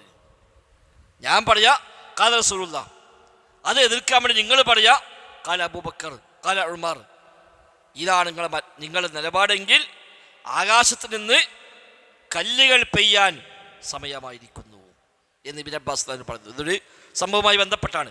ഇബ്നു അബ്ബാസിനോട് സംശയം ചോദിച്ചാണ്, ഹജ്ജുമായി ബന്ധപ്പെട്ട സംശയം ചോദിച്ചു. തമത്തുഅ എന്ന രീതിയെപ്പറ്റി. തമത്തു പറഞ്ഞാൽ നമ്മളൊക്കെ നാട്ടിൽ സാധാരണ പോകുമ്പോൾ ചെയ്യുന്ന രീതി, ആദ്യം ഉംറക്ക് ഇഹ്റാം ചെയ്യും, എന്നിട്ട് ഉംറ നിർവഹിക്കും, ഉംറ കഴിഞ്ഞ് തഹല്ലുലായി പിന്നീട് സാധാരണ പോലെ ജീവിച്ച് ദുൽഹിജ്ജ 8-നോ 9-നോ ഹജ്ജിൽ ഇഹ്റാം ചെയ്തുകൊണ്ട് പോവുക. ഇതാണ് തമത്തുഅ എന്നറിയാം. ഇതിൽ ഒരു ഹദിയ, ഒരു മൃഗത്തറക്കൽ നിർബന്ധമാണ്. അപ്പോൾ ഈ തമത്തുഅ എന്ന രീതിയെപ്പറ്റി ഇബ്നു അബ്ബാസിനോട് സംശയം ചോദിച്ചാണ്. ഇബ്നു അബ്ബാസ് പറഞ്ഞു നല്ല കാര്യമാണ്, നബി തങ്ങൾ ഇത് അനുവദിച്ചിട്ടുണ്ട്. അപ്പം ചോദിച്ചു അബൂബക്കർ സിദ്ദീഖ് ഉമർ ഖത്താബുമൊക്കെ അത് പറ്റൂല പറഞ്ഞിട്ടുണ്ടല്ലോ എന്നാണ്. അബൂബക്കർ സിദ്ദീഖിൻ്റെ പേരിൽ ഉമർ ഖത്താബിൻ്റെ പേര് അങ്ങനെ ഫത്വയുണ്ട്, തമത്തുഅ പാടില്ല എന്ന് പറഞ്ഞു. അവർക്ക് ആ വിഷയം അവർക്ക് അന്ന് അറിയില്ലായിരുന്നു. നബി ഇത് പറഞ്ഞത് അവരറിയുന്നതിന് മുമ്പ് അവർ പറഞ്ഞ കാര്യമായിരുന്നത്. അപ്പോൾ അതാണ് ഇവിടെ ചോദ്യകർത്ത തിരിച്ചു ചോദിച്ചത്. അബൂബക്കർ ഇങ്ങനെ പറഞ്ഞല്ലോ, ഉമർ ഖത്താബ് ഇങ്ങനെ പറഞ്ഞല്ലോ എന്ന്. അപ്പോഴേ ഇബ്നു അബ്ബാസിൻ്റെ മറുപടി അഖൂലു ഖാല റസൂലുള്ളാഹ്, ഞാൻ പറയുന്നു നബി പറഞ്ഞു എന്ന്. അപ്പം നിങ്ങൾ പറയാ അബൂബക്കർ പറഞ്ഞു ഉമർ പറഞ്ഞു റളിയല്ലാഹു അൻഹുമാ, എങ്കിൽ നിങ്ങൾക്ക് ആകാശത്തുനിന്ന് ചരൽ മഴ പെയ്യും എന്നാണ്. അപ്പം ആരാ അബൂബക്കർ സിദ്ദീഖൊക്കെ? അപ്പം നബി പറഞ്ഞു പറഞ്ഞാൽ പിന്നെ അംഗീകരിച്ചാൽ മതി, പിന്നെ അതിനെതിരെ പറയാൻ വകുപ്പില്ല. ഇതേ കാര്യം ഇബ്നു ഉമറിൽ നിന്ന് റിപ്പോർട്ടുണ്ട്. ഇബ്നു ഉമറിനോട് ഇതേ വിഷയം ചോദിച്ചപ്പോൾ അദ്ദേഹം പറഞ്ഞു നബി അംഗീകരിച്ച കാര്യമാണ്. അപ്പോൾ ചോദ്യകർത്താവ് പറഞ്ഞു നിങ്ങളെ ഉപ്പ ഉമർ ഖത്താബ് അത് പാടില്ല പറഞ്ഞിട്ടുണ്ടല്ലോ പറഞ്ഞു. അപ്പോൾ ഇബ്നു ഉമർ ചോദിച്ചു എൻ്റെ ഉപ്പ ഒരു കാര്യം വിരോധിക്കുകയും നബിതങ്ങൾ കൽപ്പിക്കുകയും ചെയ്താൽ നീ അതാ സ്വീകരിക്കുകയും. അപ്പോൾ ബൽബി കൗൽ റസൂലില്ല, നബിൻ്റെ കൗലാണ് സ്വീകരിക്കുക. ഫഖും അന്നി എന്നാ പിന്നെ എഴുതേറ്റ് പോകരുത്. പിന്നെ എന്തിനാ പറഞ്ഞത് തിരിച്ചു പറയണത്? നബി പറഞ്ഞു ഞാൻ പറഞ്ഞാൽ അത് അംഗീകരിക്കുമെങ്കിൽ പിന്നെ എന്തിനാ ഇപ്പോൾ നിങ്ങളെ വാപ്പ എങ്ങനെ പറഞ്ഞല്ലോ പറഞ്ഞ ആവശ്യം എന്താ ഉള്ളത്? അത് പറയാൻ തന്നെ പാടില്ല എന്ന്. അത്ര ഗൗരവമായിട്ടാണ് സ്വഹാബികളൊക്കെ ഇതിനെ കണ്ടത്. നമുക്കിപ്പോൾ അള്ളാഹ് പറഞ്ഞാലും പറ്റൂല, നബി പറഞ്ഞാലും പറ്റൂല, എന്നാലും പിന്നെ മറ്റേ ഇമാം എന്താ പറഞ്ഞത്, ഈ കിതാബിൽ എന്താ ഉള്ളത് ഇത് ചോദിച്ചതാണ് ഇപ്പോൾ ഇന്നത്തെ നമ്മളൊക്കെ പൊതുവെയുള്ള നിലപാട്. അപ്പം അതല്ല അസ്ല് ഖാലല്ലാഹ് വഖാല റസൂലുള്ളാഹ്, അള്ളാഹ് പറഞ്ഞു റസൂൽ പറഞ്ഞു, അതാണ് അസ്ല്. അതിനോട് യോജിക്കുന്ന ആര് പറഞ്ഞാലും അതിന് ഉപോത്പരകമാണ്. അതിനോട് യോജിക്കാത്തത് എത്ര വലിയ ആൾ പറഞ്ഞാലും ശരി, എല്ലാ ബഹുമാനം നിലർത്തിക്കൊണ്ട് തന്നെ ആ പറഞ്ഞത് ശരിയല്ല എന്ന് പറയുക, അതാണ് ശരിയായ നിലപാട്. ഖാല ഷെയ്ഖ് അബ്ദുറഹ്മാൻ ഇബ്നു ഹസൻ റഹിമഹുല്ലാഹ് ഫി ഫത്ഹിൽ മജീദ്. ഫത്ഹുൽ മജീദ് എന്ന കിതാബിൽ അബ്ദുറഹ്മാൻ ഇബ്നു ഹസൻ റഹിമഹുല്ലാഹ് പറയുന്നു, മുഹമ്മദ് ബിൻ അബ്ദുൽ വഹാബിൻ്റെ പേരക്കുട്ടിയാണ് അബ്ദുറഹ്മാൻ ഹസൻ. ഫത്ഹുൽ മജീദ് എന്ന കിതാബ് തൗഹീദിൻ്റെ വ്യാഖ്യാനമാണ്. കിതാബ് തൗഹീദ് മുഹമ്മദ് അബ്ദുൽ വഹാബ് എഴുതിയത്, അതിന് പേരക്കുട്ടി എഴുതിയ വ്യാഖ്യാനമാണ് ഫത്ഹുൽ മജീദ് ബിശറഹി കിതാബ് തൗഹീദ്. ലോക ചരിത്രത്തിലെ ഒന്നാമത്തെ വ്യാഖ്യാനമാണ് കിതാബ് തൗഹീദ്. ആയത്ത് ഷറഹ് അതാണ്. ഇന്ന് 100 ഷറഹുകളുണ്ട്. അതിൽ ആദ്യത്തെ ഷറഹാണ് ഫത്ഹുൽ മജീദ്.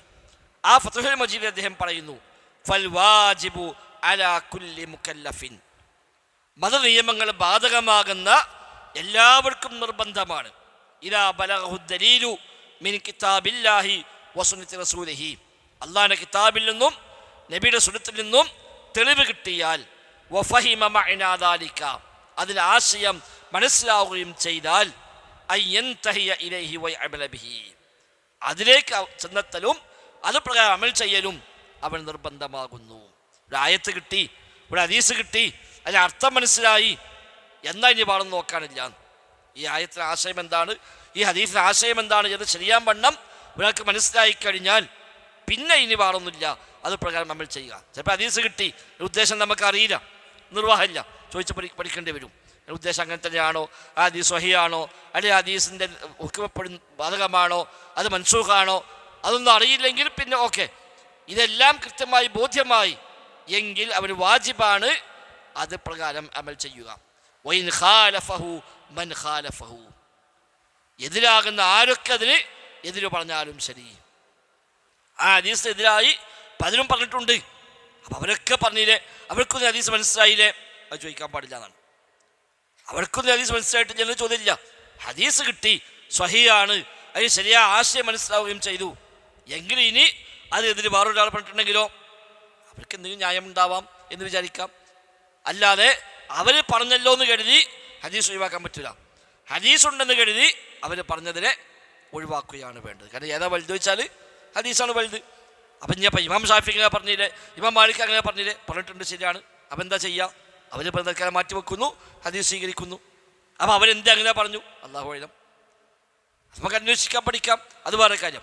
അപ്പം അവരെ വാക്കെടുക്കാൻ വേണ്ടി ഹദീസ് മാറ്റിവെക്കാൻ പറ്റില്ല. ഹദീസ് എടുക്കാൻ വേണ്ടി അവരുടെ വാക്കിനെ മാറ്റിവെക്കാം. ഇല അൻ ഖാൽ, അങ്ങനെ പറഞ്ഞു അവസാനം അദ്ദേഹം പറഞ്ഞു ഫയജിബു അലാ മൻ നസഹ നഫ്സഹു.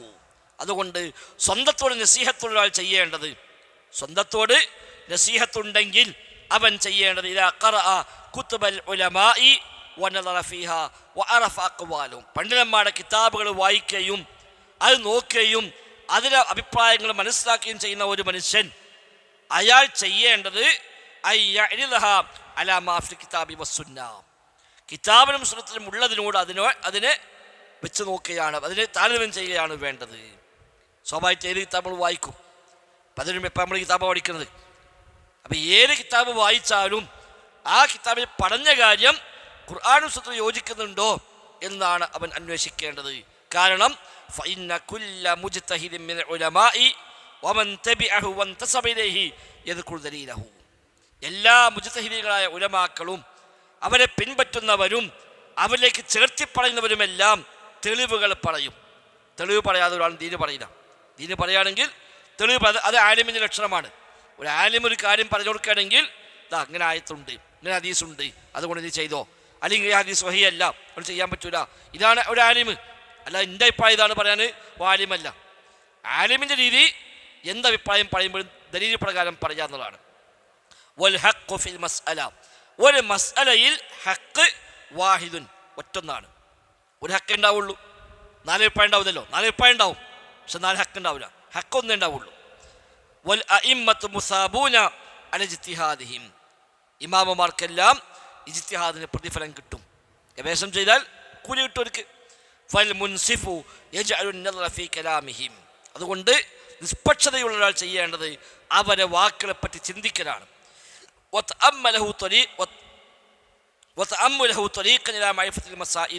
അത് ചിന്തിക്കുക എന്നുള്ളത് മസ്അലകൾ അറിയാനുള്ള വഴിയായി സ്വീകരിക്കലാണ്.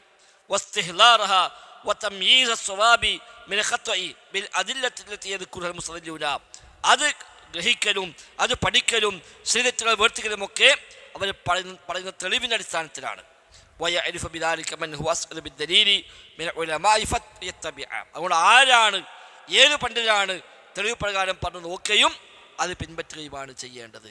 അപ്പം ഏതൊരാളുടെ കിതാബ് എടുക്കുകയാണെങ്കിലും ഏതൊരാളുടെ അഭിപ്രായം സ്വീകരിക്കുകയാണെങ്കിലും അയാൾ വലിയ ആളല്ല, അയാൾ പറഞ്ഞില്ലേ, അല്ല, അദ്ദേഹം പറഞ്ഞതിന് അദ്ദേഹം കൊടുത്ത തെളിവെന്താണ്, മറ്റാൾ പറഞ്ഞ അദ്ദേഹം കൊടുത്ത തെളിവെന്താണ്, ഇത് ഏതാണ് കൂടുതൽ ശരി എന്നന്വേഷിക്കുകയും ആ തെളിവിനോട് യോജിക്കുന്ന ഏതാണോ അത് സ്വീകരിക്കുകയും ചെയ്യുക, അതാണ് ബാധ്യത. അപ്പം സാധാരണക്കാരൻ എന്താ ചെയ്യുക? ആ നിലയ്ക്ക് അന്വേഷിക്കണം. ഇന്നാളെന്ത് പറഞ്ഞു എന്നല്ല ചോദിക്കേണ്ടത്, ഇന്നാൾ അഭിപ്രായം എന്താണ്, നമ്മുടെ മതത്തിന്റെ അഭിപ്രായം എന്താണ്, അതല്ല ചോദിക്കേണ്ടത്.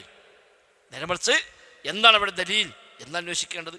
ആ ദലീൽ സ്ഥിരപ്പെടുമ്പോഴാണ് ആ കൗദിന് ഒരു ശക്തി ഉണ്ടാകുന്നത്. എല്ലാത്തിനും അക്കീദയിലും വരാം, അക്കീദയുടെ ഏറ്റവും ഫ്രൂഴിയായ മസ്അലകൾ ചിലപ്പോൾ ഗവേഷണങ്ങൾ വരാം, അടിസ്ഥാന വിഷയത്തിൽ വരില്ല, എന്നാൽ വളരെ മൈന്യൂട്ടായ പോയിന്റുകൾ വരുമ്പോൾ അവിടെ ഗവേഷണങ്ങൾ വരാം, വീക്ഷണ വ്യത്യാസങ്ങൾ വരികയും ചെയ്യാം. വഖാദ റഹിമഹുല്ലാ, അദ്ദേഹം തന്നെ പറഞ്ഞു, അഥവാ അബ്ദുറഹ്മാൻ ബിൻ ഹസൻ റഹിമഹുല്ല പറഞ്ഞു, അലാ ഖൗലിഹി തആല വഇൻ അത്വഅ്തുമൂഹും ഇന്നകും ലമുശ്രികൂൻ എന്ന ആയത്തിൻ്റെ വ്യാഖ്യാനത്തെ അദ്ദേഹം പറയുന്നു. അഥവാ നിങ്ങൾ അവരനുസരിച്ചാൽ നിങ്ങളും മുശ്രിക്കുകൾ തന്നെയാകുന്നു എന്ന ആയത്ത്. ആ ആയത്ത് വിശദീകരിക്കുമ്പോൾ അദ്ദേഹം പറയുന്നു, വഹാദാ ഖദ് വഖഅ ഫീ കസീറൻ മിനൻ നാസി, ഭൂരിപക്ഷം ആളുകളും ഇതിൽ ഇന്ന് അകപ്പെട്ടിരിക്കുന്നു. മഅമൻ ഖല്ലദൂഹും, അവരാരെയാണോ തഖ്ലീദ് ചെയ്യുന്നത് അവരുടെ കാര്യത്തിൽ ഈ ഒരു കെണിയിലാണ് ആളുകൾ പെട്ടിരിക്കുന്നത്. ലിഅദമി ഇഅ്തിബാരിഹിം അദ്ദലീല ഇദാ ഖാലഫൽ മുഖല്ലദ, മുഖല്ലദിന് ആരോടാണോ തഖ്ലീദ് ചെയ്യുന്നത് അയാൾ ദലീലിനെതിരാണെങ്കിൽ ഈ മുഖല്ലിദ് ദലീൽ പരിഗണിക്കുന്നില്ല. തൻ്റെ ഇമാമ് പറഞ്ഞ വാക്ക് തെളിവിനെതിരാണെങ്കിൽ ഇവൻ തെളിവ് നോക്കുന്നില്ല, ഇമാമിനെയാണ് സ്വീകരിക്കുന്നത്, അവൻ ഇതിൽ പെട്ടിരിക്കുന്നു. വഹുവ മിൻ ഹാദ ശിർക്കി, അത് ഈ ശിർക്കിൽപ്പെട്ട കാര്യമാകുന്നു. ഏത് വൈനത്വയത്തുമൂഹും ഇന്നക്കും ലമുശ്രികൂൻ എന്ന് പറഞ്ഞ ആ ശിർക്കിൽപ്പെട്ടതാകുന്നു ഇത്. വമിൻഹും മൻ യഗ്ലൂ ഫീ ദാലിക, ചിലർ അതിലും അധികമിഞ്ഞു പോകുന്നവരുണ്ട്. ويعتقد أن الأخذ بالدليل والحالة هذه يكره أو يحرم فعظمت الفتنة. ചില ആളുകളുടെ വിചാരം ഇമാമിൻ്റെ വാക്കും കൗലും തെളിവും എതിരാണെങ്കിൽ ആ തെളിവ് സ്വീകരിക്കൽ കറാഹത്തോ ഹറാമോ ആണ് എന്ന് വരെ വിചാരിക്കുന്ന ആളുകളുമുണ്ട്. ഇമാമിൻ്റെ വാക്കെടുക്കേണ്ടത് ഹദീസ് എടുക്കൽ ഹറാമാകുന്നു എന്ന് വിചാരിക്കുന്നവരുമുണ്ട്. അത് ഫിത്ന കൂടുകയും ചെയ്യും. വയഖൂൽ, അവർ ന്യായമായി പറയും, ഹും അഅലമു മിന്നാ ബിൽ അദില്ല, അവർക്കൊക്കെ നമ്മളെക്കാളേറെ ഈ ദലീൽ അറിയാമല്ലോ എന്നാ ന്യായം പറയും. നമുക്കിപ്പോൾ ഹദീസിന് കിട്ടിയിട്ടുള്ളൂ, ഓർക്ക് എത്ര ലക്ഷം ഹദീസ് കിട്ടി, അപ്പം പിന്നെ ഓല് പറഞ്ഞത് ഹദീസിനെതിരാണെങ്കിൽ നമ്മൾ ഓലാണ്ട് പിടിക്കുക, മറ്റൊന്ന് നോക്കണ്ട എന്ന് പറയുന്ന ആളുകളുണ്ട്. അത് വലിയ ഫിത്നയാകുന്നു എന്ന് അദ്ദേഹം പറയുന്നു. വഖാല ഷെയ്ഖ് മുഹമ്മദ് ബിൻ അബ്ദുൽ വഹാബ് റഹിമഹുല്ല, ഷെയ്ഖ് മുഹമ്മദ് ബിൻ അബ്ദുൽ വഹാബ് റഹിമഹുല്ല പറയുന്നു, അൽ മസ്അലത്തുൽ ഖാമിസ, അഞ്ചാമത്തെ മസ്അല, തഗ്യീറുൽ അഹ്വാലി ഇലാ ഹാദിഹിൽ ഗായ, സാഹചര്യങ്ങൾ അവസ്ഥകൾ ഈ അവസ്ഥയിലേക്ക് ഇന്ന് മാറിയിരിക്കുന്നു. ഹത്താ സോറ ഇൻദൽ അക്സരി ഇബാദത്തുർ റുഹ്ബാനി ഹിയ അഫ്ദലുൽ അഅ്മാൽ, ചില ആളുകൾ ഇന്ന് പണ്ഡിതന്മാർക്കുള്ള ഇബാദത്താണ് ഏറ്റവും വലിയ അമലായി കാണുന്നത്. പണ്ഡിതന്മാരെ ഇബാദത്ത് എടുക്കുക, അതാണ് ഇപ്പം ഇന്ന് ഏറ്റവും വലിയ അമലായി ചില ആളുകൾ കാണുന്നത്.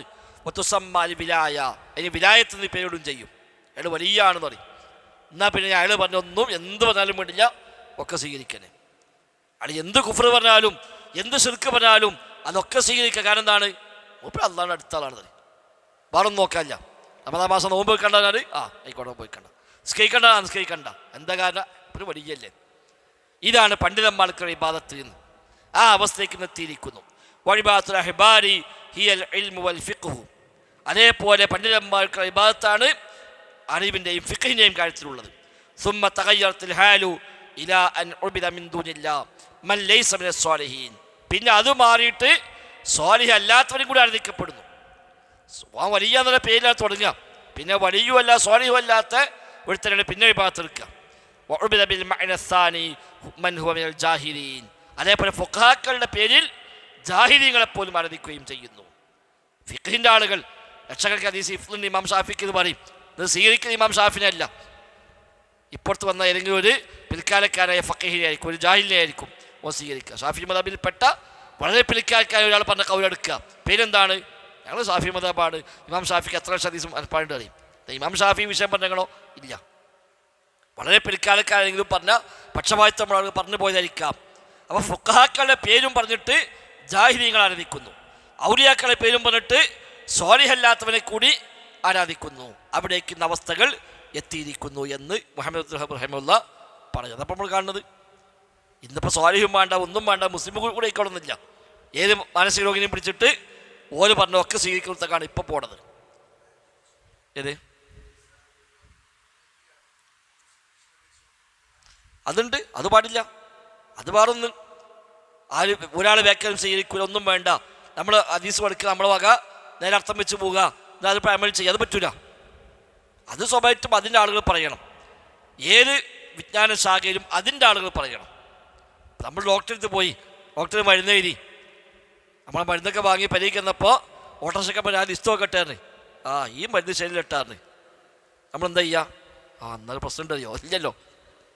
അതിപ്പോൾ എന്നാൽ പിന്നെ എനിക്ക് ഇവിടെ കിട്ടുന്ന പോലെ ഇത്ര വലിയ ആളാണെങ്കിൽ നമ്മൾ ഇത് ഇയാൾ ഈ രംഗത്ത് ഏറ്റവും വലിയ ആഗ്രഹിക്കുന്ന ഡോക്ടറാണ്, ഇതിൽ ഏറ്റവും വലിയ ടോപ്പ് ആളാണ്, ഞാൻ മാസം മുമ്പ് ബുക്ക് ചെയ്താണ്, ഒക്കെ ആയിക്കോട്ടെ, ഈ എഴുതാൻ മരുന്ന് എന്തോ പ്രശ്നം ഉണ്ട് എന്ന് ഓട്ടോറിക്ഷ പറ്റുന്നെങ്കിൽ ആയിക്കോട്ടെ സാറില്ല, ഓടെ പൊറോട്ട ജയിക്കുന്നല്ലാതെ ആ പണിയപ്പോൾ ആളുകൾ ചെയ്യുന്നത്. നമുക്ക് ഓരോന്നും നോക്കണ്ട, നമുക്കത് ഒരു പരിഭാഷ വയ്ക്കാൻ മതി, അത് പറ്റൂല. ഓരോന്നിനും അതിൻ്റെ അഹലുകാരുണ്ട്, ആ അഹലുകാർ പറയണം. അത് ഏത് കാര്യം അങ്ങനെ തന്നെയാണ്. ഏത് കാര്യത്തിലും അതിൽ അഹലുകാർ പ്രശ്നം തോന്നുകയാണെങ്കിൽ അവരിലേക്ക് മടങ്ങണം. ഞങ്ങളെ പറഞ്ഞ പ്രശ്നങ്ങൾ പറയുന്നുണ്ടല്ലോ, അപ്പോൾ അയാൾ പറഞ്ഞിട്ടും ഇല്ല അതിങ്ങനെയാണ്, ഖലാസ് കഴിഞ്ഞു. അല്ലാതെ മറ്റൊരു വാക്കെടുത്തിട്ട് ഇതിന് പോകില്ല. മെഡിക്കൽ ഷോപ്പിലും വരെ അപ്പം നമ്മൾ സ്വീകരിക്കുന്നല്ലോ. മെഡിക്കൽ ഷോപ്പിലും പറയുകയാണ് ഇത് അതിനുള്ളതാവില്ല, നിങ്ങൾ ഒന്നുകൂടി ചോദിച്ചു നോക്കിയാൽ അതേ പറയുള്ളൂ. അവിടെ പോയിട്ട് ഒന്നുകൂടി ചോദിച്ചു നോക്കാൻ പറയുള്ളൂ. അല്ലാതെ ഇയാൾ തിരിച്ചെഴുതൊന്നുമില്ല, ഡോക്ടർ ഇത് ശരി അങ്ങോട്ടെ വെട്ടിനായി തരാം എന്ന് മെഡിക്കൽ ഷോപ്പിൽ എഴുതൂല. ഏതെന്ന് വന്ന് പറയും ഇത് ഡോക്ടർ നിങ്ങൾ പറഞ്ഞപ്പോൾ തന്നെ പൈസ മുപ്പേ കെട്ട് പൈസ ഉണ്ടാവും, നിങ്ങൾ ഒന്നുകൂടെ പോയി ചോദിച്ചു നോക്കിയാലേ ഉള്ളൂ. അല്ലാതെ അയാളെ മറികടന്നിട്ട് ഇയാൾ ലിസ്റ്റിൽ വെട്ടിയിട്ട് എഴുതൂല. എന്നതുപോലെ തന്നെ ഇതും ഏത് വിഷയത്തിലും അതിന് അഹലുകാരുണ്ട്. ഫിഖാകുമ്പോൾ ഫിഖിൻ്റെ ആളുകളുണ്ട്, ഹദീസാകുമ്പോൾ ഹദീസിന് അഹലുകാരുണ്ട്, അവരാണ് പറയേണ്ടത്. അല്ലാതെ ഒന്നും അറിയാത്തപ്പോൾ ഹദീസ് വൈഫായിട്ടുണ്ടെങ്കിൽ ഓരോ വൈഫാവുന്നല്ലാതെ ഒന്നും ഉണ്ടാവില്ല. ഹദീസ് വിജ്ഞാനമേ അറിയാത്തൊരുത്തമ്പരാണ് ഈ ഹദീസ് ഖുർആൻ ഇതിലാണ്. ഓൻ ഹദീസ് മനസ്സിലായിട്ട് ഖുർആൻ മനസ്സിലായിട്ടില്ല എന്ന് വിചാരിക്കല്ലാതെ അത് അങ്ങനെ ഉണ്ടോയെന്ന് ചോദിക്കേണ്ട ഒരു കാര്യമില്ല, ഓനെ പറയാൻ അർഹനല്ല. അപ്പം അതൊക്കെ മറികടന്നിട്ട് നമുക്കത് നോക്കേണ്ട കാര്യമില്ല, നമുക്ക് ഒരു പരിഭാഷ മതി, അതിന് നെറ്റടിച്ച് നോക്കിയാൽ മതി, അതൊന്നും പറ്റൂല. ഓരോന്നിനും ഓരോന്നിനായ രീതികളുണ്ട്. ومن اتخذ الأحبار والرهبان أربابا طاعة علماء الضلال فيما حدثوه في دين الله من البدع والخرافات والضلالات.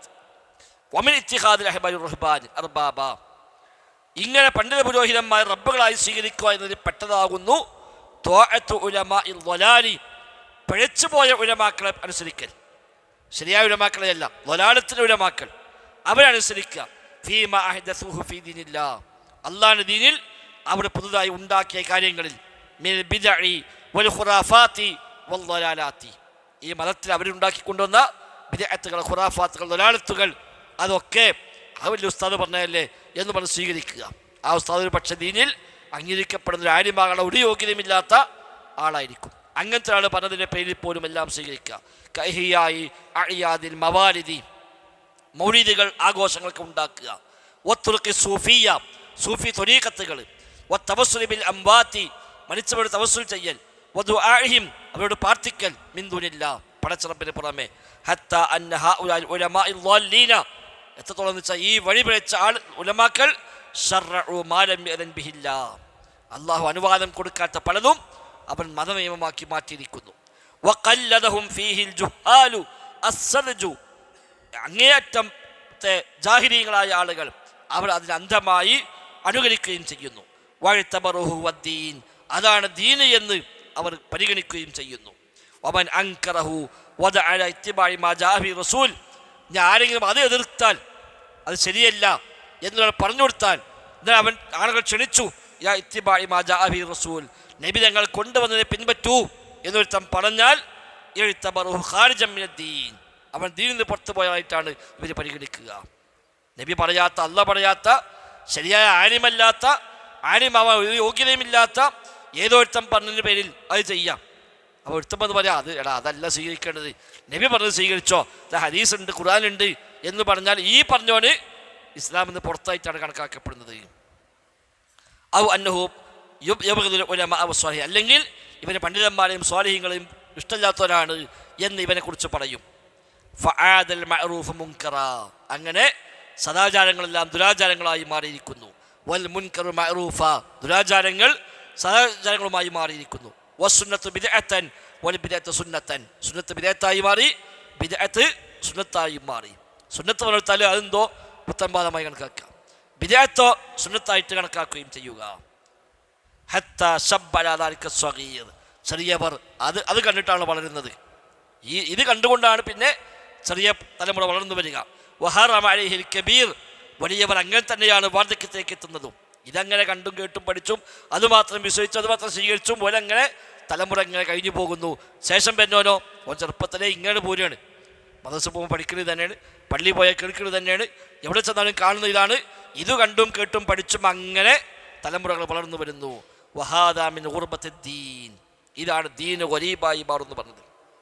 അതായത് ഇസ്ലാം ഗരീബാണല്ലോ, ഇസ്ലാം അപരിചിതാവസ്ഥയിൽ ആരംഭിച്ചു, ആ അപരിചിതാവസ്ഥയിലേക്ക് തന്നെ അത് വീണ്ടും ആവർത്തിക്കും എന്ന് പറഞ്ഞ ഖറാബത്ത്, അപരിചിത്വം ഇതാകുന്നു. വഖില്ലത്തു ദുആത്തിൽ മുസ്ലിഹീൻ, ഇതാണ് മുസ്ലിഹീങ്ങളായ ആളുകൾക്ക് തങ്ങളുടെ ദീന് ശരിയാമണ്ണം നന്നാക്കി കൊടുക്കുന്ന ദാഇമാരുടെ കുറവുമാകുന്നു. വലാ ഹൗല വലാ ഖുവത ഇല്ലാ ബില്ലാഹിൽ അലിയിൽ അദീം എന്ന് മുഹമ്മദ് അബ്ദുൽ വഹാബ് റഹിമഹുല്ലാഹ് പറയുന്നു. വഇദാ കാന അത് മുഅല്ലിഫ് നമ്മുടെ ശൈഖ് സ്വാലിഹ് ഫൗസാന്റെ വാക്കാണ്. വഇദാ കാന ലാ യജൂസു ഇത്തിബാഉ അയിമ്മത്തിൽ ഫിഖ്ഹിൽ മുജ്തഹിദീന ഫീമാ അഖ്തഹു ഫീ ഇജ്തിഹാദി, ഗവേഷകന്മാരായ പണ്ഡിതന്മാർക്ക് തെറ്റുപറ്റിയാൽ ആ തെറ്റ് പോലും പിൻപറ്റാൻ പാടില്ലെങ്കിൽ, ഇമാം ഷാഫി റഹിമഹുല്ലാഹ് പറഞ്ഞാൽ അത് തെറ്റാണെങ്കിൽ സ്വീകരിക്കാൻ പറ്റുമോ? ഇല്ല. നേരത്തെ പറഞ്ഞല്ലോ, അബൂബക്കർ സിദ്ദീഖ് പറഞ്ഞപ്പോൾ പോലും വിരപ്പാസം പറഞ്ഞത് ചലൽ മഴ പെയ്യുന്നതാണ്. അവരെയൊന്നും പിൻപറ്റാൻ പറ്റൂല എങ്കിൽ അവർക്ക് പറ്റിയ അബദ്ധത്തിന് പോലും കൂലിട്ടും. അതാണ് ഓരോ പ്രത്യേകത. അവരറിയാതെ തെറ്റുപറ്റിയതാണ്, ആ തെറ്റിന് അവർ കൂലി കിട്ടും. ശരിക്കോ 2 കൂലിയും കിട്ടും. ഗവേഷകന്മാർ ഗവേഷണം ചെയ്ത് ശരിയിലേക്ക് എത്തിയാൽ ഒരു കൂലിയുണ്ട്, അഥവാ തെറ്റ് സംഭവിച്ചാലോ ഒരു പ്രതിഫലവുമുണ്ട്. ഇങ്ങനെയുള്ള തെറ്റുപറ്റിയാൽ പോലും കൂലി കിട്ടുന്ന ആളുകൾ, അങ്ങനത്തെ ആൾക്ക് തെറ്റുപറ്റിയാൽ ആ തെറ്റ് സ്വീകരിക്കാൻ പാടുണ്ടോ? ഇല്ല. എന്നാൽ പിന്നെ ശരി പറ്റിയാൽ പോലും കുറ്റം കിട്ടുന്ന ആളാണെങ്കിലോ ഏതായാലും പറ്റുന്നല്ലോ. ഗവേഷണം അല്ലാത്ത ഒരാൾ ഗവേഷണം ചെയ്തിട്ട് ശരിയിലേക്ക് എത്തിയാൽ കുറ്റം കിട്ടുന്നതാണ്. രണ്ടു തരം ഗവേഷകന്മാരാണ്. ഒന്ന് അർഹതയുള്ളവൻ, അർഹതയുള്ള തെറ്റുപറ്റിയാൽ ഒരു കൂലി, ശരി സംഭവിച്ചാൽ 2 കൂലി. അർഹത ഇല്ലാത്തവൻ, അവൻ ഗവേഷണം ചെയ്തു ശരിയിലേക്കെത്തി എന്നാലും കുറ്റം കിട്ടുന്നതാണ്. കാരണം ഓനാ പണിക്ക് പറ്റൂനല്ല. വ്യാജ ഡോക്ടർ മരുന്നെഴുതി മരുന്നുടിച്ച് രോഗിക്ക് സുഖമായി എന്നാ കേസുണ്ടാവൂലേ? കേസുണ്ടാവും. ഓൻ പറയാൻ എന്താ മാറി ചോദിച്ചു, ആ മാറിക്കോട്ടെ സാറില്ല, തൽക്കാലം ജയിലിൽ കിടക്കേറി. കാരണം ഓനാ പണിയെടുക്കാൻ പറ്റൂല. അതാണ് ഈ അർഹതയില്ലാത്ത മുജ്തഹിദ്. അതൊക്കെ പിന്നെ അതിൻ്റെ ഇപ്പുറത്താണ് നമ്മൾ മുജ്തഹിദിനെ പറ്റി പറയണത്. ഗവേഷണ യോഗ്യരായ പണ്ഡിതന്മാരും അതിനില്ലാത്തവരും. അപ്പം ആ ഗവേഷണ യോഗ്യതയുള്ളവർക്ക് പോലും അബദ്ധം സംഭവിക്കാം. ആ അബദ്ധം സംഭവിച്ച അവർക്ക് പ്രതിഫലവുമുണ്ട്. എന്നിട്ട് പോലും ആ അബദ്ധം നമുക്ക് സ്വീകരിക്കാൻ വകുപ്പില്ല. അത് ഒഴിവാക്കിയിട്ട് തെളിവിലേക്ക് പോകണമെന്നാണ്. എങ്കിൽ പിന്നെ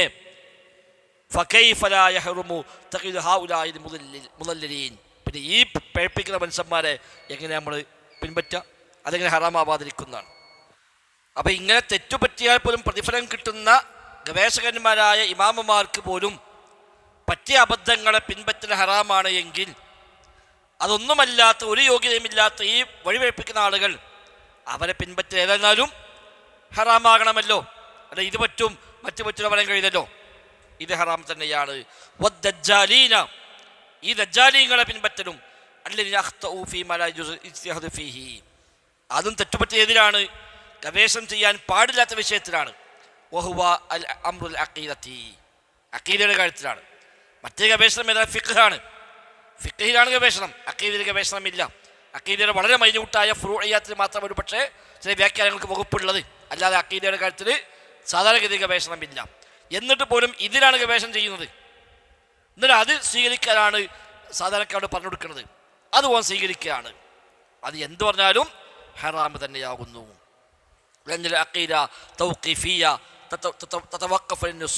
അഖീദന്റെ കാര്യം എന്ന് പറഞ്ഞാൽ എന്താണോ നെസ്സിൽ വന്നത് അതിൽ നിലകൊള്ളേണ്ടതാകുന്നു.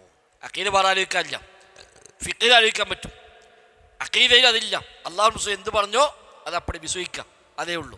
അതിൽ വളരെ ഗവേഷണം ചെയ്ത് കണ്ടെത്തുന്ന പരിപാടി ഇല്ല. എന്നിട്ട് പോലും ഇതാണ് ഇപ്പോൾ അവസ്ഥ. ഇവിടെ കാര്യം പഠിച്ചോൻ പറഞ്ഞ പോലെയാണ്. നാം ജനങ്ങൾക്ക് ഈ ഖുർആനിൽ എല്ലാതരം ഉപമകളും വിവരിച്ചിട്ടുണ്ട്.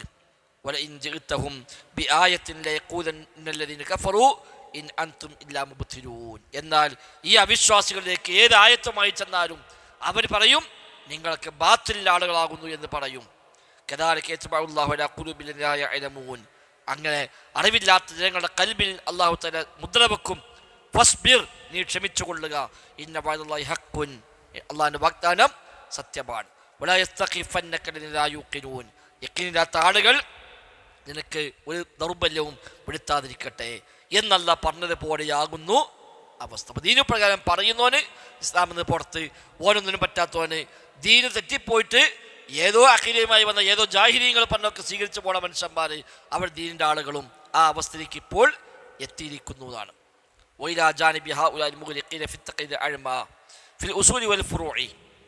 ഇനി ഇതിന് മറുവശം അസ്ലും ഫർഉം ഫിഖിലും അഖീദയിലും അന്ധമായി അനുകരിക്കുന്ന ഈ പറയപ്പെട്ട ആളുകൾ, ഇതിൻ്റെ മറുഭാഗത്ത് മറ്റൊരു വിഭാഗമുണ്ട്. ഇലാ ജാനിബിഹിം ജമാഅത്തുൻ ഉഖ്റ അലൻ നഖീദ് മിൻഹും, നേരെ വിപരീതമായി വേറെ വിഭാഗം കൂടിയുണ്ട്. അതാരാ? തറ വുജൂബൽ ഇജ്തിഹാദ് അലാ കുല്ലി അഹദിൻ, അവർ പറയും എല്ലാവരും ഇജ്തിഹാദ് ചെയ്യാണ് വേണ്ടത് എന്ന് പറയും. ഒരുക്കാന ജാഹിലൻ, എത്ര വരെ ജാഹിലായാലും വേണ്ടില്ല, ഒരൊക്കെ ആയത്ത് ദിവസം സ്വന്തമായി വ്യാഖ്യാനിച്ച് സ്വന്തമായി കണ്ടുപിടിച്ച് ഓന്നെ സ്വഹീം വൈഫും തീരുമാനിച്ച് പോകുന്ന കുറേ ആളുകൾ, അങ്ങനത്തെ ആളുകളുമുണ്ട്. ലാ യഹ്സുനു ഖിറാഅത്തുൽ ഖുർആൻ, ഖുർആൻ ഓതാൻ പോലും ചിലപ്പോൾ നന്നായിട്ട് അറിയില്ല. മര്യാദയ്ക്ക് ഫാത്തിഹ ഓതാൻ പറഞ്ഞാൽ പോലും ചിലപ്പോൾ ഓതാൻ കഴിയില്ല തെറ്റുകൂടാതെ. അങ്ങനത്തെ മനുഷ്യന്മാരാണ് ഹദീസും ഖുർആനൊക്കെ എടുത്തിട്ട് സ്വയം ഗവേഷണം ചെയ്ത് ഈ ഹദീസ് പറ്റൂല, ആ ഹദീസ് പറ്റൂല, ഇത് ഖുർആനെതിരാണ്, അത് ബുദ്ധിക്കെതിരാണ്, അത് സ്വീകാര്യമല്ല എന്ന് പറഞ്ഞ് അതൊക്കെ മാറ്റിവെക്കുന്ന ചില മനുഷ്യന്മാർ മറുഭാഗത്തുമുണ്ട്. ഇൽമിൽ നിന്ന് ഒന്നും ഒട്ടവൻ അറിയുകയുമില്ല അത്തരം ആളുകൾ. എന്നിട്ട് ഒരു പറയും ഫിഖിന്റെ കിതാബ് നോക്കാൻ പാടില്ല, അതൊക്കെ നോക്കാൻ ഹറാമാണെന്നൊരു പറയും.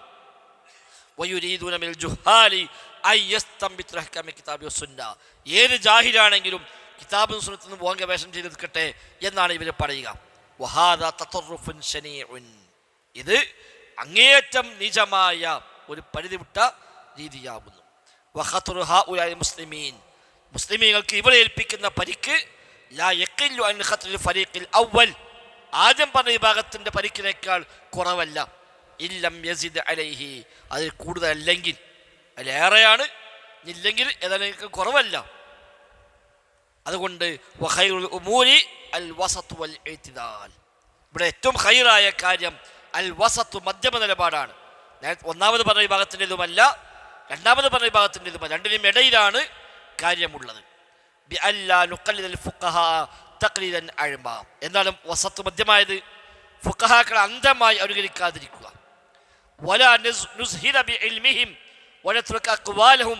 അവരെ ഇൽമ വേണ്ട നോക്കും ചെയ്യുക, അതുമില്ല, അവരെ വാക്കൊന്നും വേണ്ട, അതൊക്കെ ഒഴിവാക്കുക. അൽ മുവാഫഖത്ത് കിതാബില്ലാഹി വസുന്ന, അല്ലാഹുവിന്റെ കിതാബിനോടും നബിയുടെ സുന്നത്തോടും യോജിക്കുന്ന അവർ പറഞ്ഞാലും അതും സ്വീകാര്യമല്ല എന്ന് പറഞ്ഞ് ഒഴിവാക്കാനും നമ്മളില്ല. അവരെന്തു പറഞ്ഞാലും അതൊക്കെ സ്വീകരിക്കാനും നമ്മളില്ല. രണ്ടിനും മധ്യേ. അവർ പറഞ്ഞാൽ പിന്നെ നോക്കാനില്ല, അത് ശരിയല്ല. ഓര് പറഞ്ഞാൽ നമുക്ക് ആവശ്യമില്ല, അതും ശരിയല്ല. രണ്ടിനും മധ്യയാണ് കാര്യമുള്ളത്.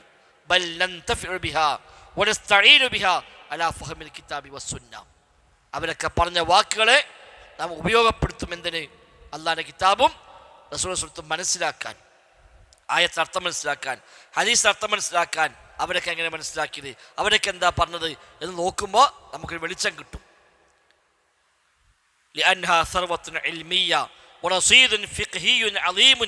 അത് വലിയ ഒരു വൈജ്ഞാനിക സമ്പത്താണ്. അതൊക്കെ അവർക്ക് ചെയ്തു വെച്ച് പോകുന്നത് ഒരു വലിയ വൈജ്ഞാനിക സേവനമാണ്. അതിൽ തെളിവിനോട് യോജിക്കുന്ന ഏതാണോ അത് നമുക്ക് സ്വീകരിക്കാം. ദലീലിനോട് എതിരായതോ അത് ഒഴിവാക്കപ്പെടുകയും ചെയ്യും. അതാണ് യഥാർത്ഥത്തിൽ നമ്മുടെ നിലപാട്. കമാക്കാന സലഫു സ്വാലിഹ്, അതാണ് സലഫു സ്വാലിഹുകൾ ചെയ്തിരുന്നത്. പണ്ഡിതന്മാരിലേക്ക് മടങ്ങും. പണ്ഡിതന്മാർ പറഞ്ഞാൽ ദലീലിനോട് യോജിക്കുന്നതാണോ സ്വീകരിക്കും, അതിന് എതിരാണോ അതവർ സ്വീകരിക്കുകയില്ല. ഖുസൂസൻ ഫീ ഹാദ സമാൻ, വിശിഷ്യ ഇക്കാലത്ത്, അല്ലദീ തഖാസുത ഫീഹിൽ ഹിമമു വഫശാ ഫീഹിൽ ജഹ്ലു. ഇന്ന് ജഹ്ല് വ്യാപകമാണ്. പഴയ കാലത്തെ പോലെ ദീന് പഠിക്കാൻ വേണ്ടി അങ്ങനെ ഇരിക്കാൻ മാത്രമുള്ള ഒരു ഹിമ്മത്തൊന്നും ഇന്ന് ആളുകൾക്കില്ല, നിശ്ചയദാർഢ്യമില്ല. മുമ്പതല്ല, മുമ്പ് ഒന്നാകെ യാത്ര ചെയ്യാനും എവിടെയും പോകാനും എത്രയും പഠിക്കാനും അതിനുവേണ്ടി എന്തും ത്യജിക്കാനും എല്ലാം ഉള്ളൊരു മനക്കരുത്ത് മുൻഗാമികൾക്ക്, നമ്മൾ നേരത്തെ പറഞ്ഞ ഇമാം ഷാഫിഈ ചരിത്രം. ഇന്ന് അങ്ങനെ ഇരിക്കാനും തയ്യാറില്ല. ഇന്ന് എല്ലാവരും വേഗം ക്യാപ്സൂളായി പഠിച്ച് വേഗം സർട്ടിഫിക്കറ്റ് വാങ്ങി പോകുന്നതാണ് ഇപ്പോൾ ഉള്ളത്. അല്ലാതെ കുത്തിരിന്ന് പഠിക്കാൻ തയ്യാറുള്ള ആളുകൾ ഇത് കുറവാണ്. തീരല്ല എന്നല്ല, കുറവാണ്. ഇവിടെ വാജിബ് എന്താണ്? ഇഴ്തിദാലാണ്, മിതത്വം പാലിക്കലാണ്. ബിലാ ഇഫ്രാത്തിൻ വലാ തഫ്രീത്തിൻ, അതിന് കവിയാനും പോകരുത്, വീഴ്ച വരുത്താനും പോകരുത്. വലാ ഗുലുവിൻ വലാ തസാഹുൽ, ഓവറാകാനുമില്ല എന്നാൽ അനാസ്ഥ കാണിക്കലുമില്ല. വനസ്അലുല്ലാഹ അസ്സ വജല്ല അൻ യഹ്ദിയ ളാല്ലൽ മുസ്ലിമീൻ വയസ്മിത അഇമ്മതഹും വഖാലത്തും അലൽ ഹഖ് ഇന്നഹു സമീഉൻ മുജീബ്. വഴിവെച്ച എല്ലാവരും നേരായ വഴിയിലേക്ക് എത്തുവാൻ നാം റബ്ബിനോട് പ്രാർത്ഥിക്കുന്നു. അവിടെ നേതാക്കന്മാർക്കും പണ്ഡിതന്മാർക്കുമെല്ലാം അല്ലാഹു ഹഖിൽ ഉറച്ചു നിൽക്കാൻ തൗഫീഖ് കൊടുക്കാനും നാം ഇതാ റബ്ബിനോട് ദുആ ചെയ്യുന്നു.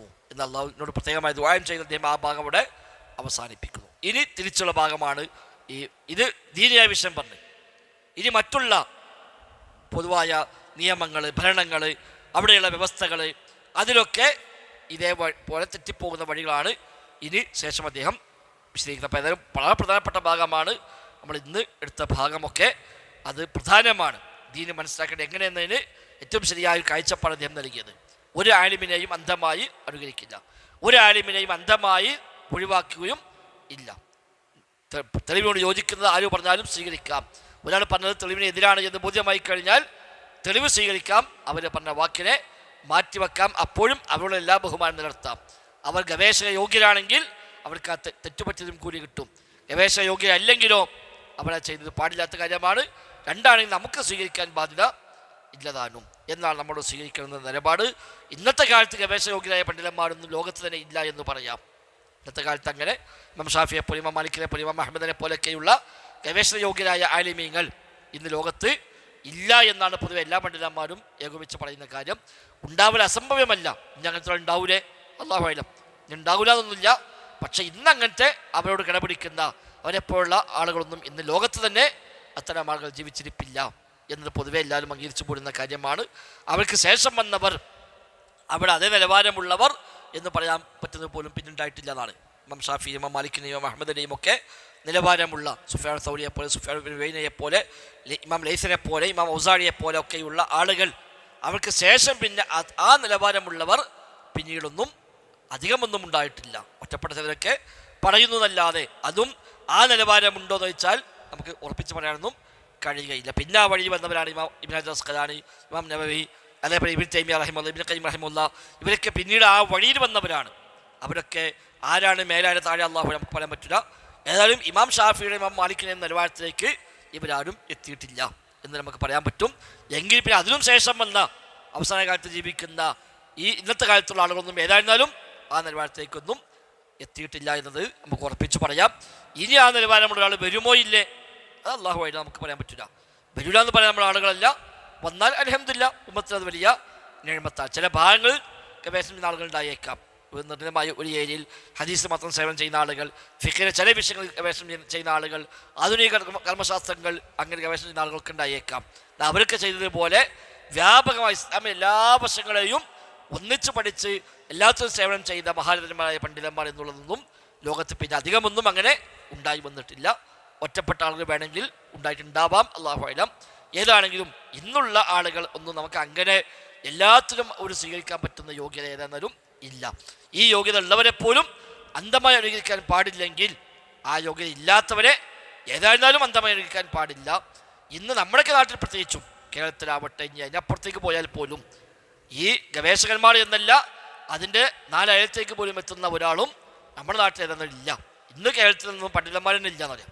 നമ്മളൊക്കെ മതവിദ്യാർത്ഥികളുണ്ടെന്നല്ലാതെ ആലിമീങ്ങൾ എന്ന് പറയാവുന്ന യോഗ്യതയുള്ളവരൊന്നും ഇന്ന് കേരളത്തിൽ ഇല്ല നമുക്ക് ഉറപ്പിച്ച് പറയാൻ പറ്റും. എങ്കിൽ പിന്നെ അങ്ങനത്തെ ആളെ കവിടെടുത്തുകാണ്ട് അതൊക്കെ വല്ല ഒരു അവസാന വാക്കായി സ്വീകരിക്കാനൊന്നും നമുക്ക് ഏതെന്നാലും നിർവാഹമില്ല. ദീന സൂക്ഷ്മത പാലിക്കുക, ദീൻ നമ്മൾ പഠിക്കുക, അറിവുള്ളവരേക്ക് മടങ്ങുക, പ്രമാണങ്ങളെ അവസാന വാക്കായി സ്വീകരിക്കുക. പ്രമാണങ്ങൾക്ക് മാത്രമാണ് അപ്രമാദിത്വമുള്ളത്. അതിനെതിരായി ആര് പറഞ്ഞാലും അത് സ്വീകാര്യമല്ല എന്ന അസ്ല് നമ്മൾ മറക്കാതിരിക്കുക. അല്ലാഹു സുബ്ഹാനഹു വ തആല ഹക്കിനെ ഹക്കായി മനസ്സിലാക്കുവാനും അത് സ്വീകരിക്കുവാനും പിൻപറ്റാനും നമ്മൾ തൗഫീഖ് നൽകി നമ്മയെല്ലാം അനുഗ്രഹിക്കുമാറാവട്ടെ. ബാറക്കല്ലാഹു ഫീന ജമീഅ. അസ്സലാമു അലൈക്കും വറഹ്മത്തുള്ളാഹി വബറകാതുഹു.